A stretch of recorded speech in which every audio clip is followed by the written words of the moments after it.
28:5 மறிக்கட்டு நிமித்தம் என் புண்கள் அழுறி நாற்றம். நான் வேதனைப்பட்டு ஒடுங்கினேன், நான் முழுவதும் துக்கப்பட்டு திரிகிறேன்.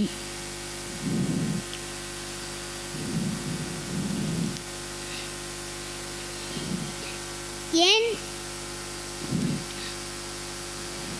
ஆரோக்கியமில்லை?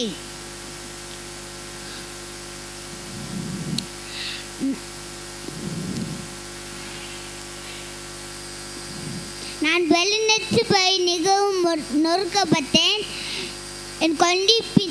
என் இதயத்தின் கொண்டிப்பினால் கதறுகிறேன். ஆண்டவரே, என் இயக்கங்கள் எல்லாம் முன்பாய் இருக்கின்றது. என் தவிக்கு உமக்கு மறுவாய் இருக்கவில்லை. ஆமென்.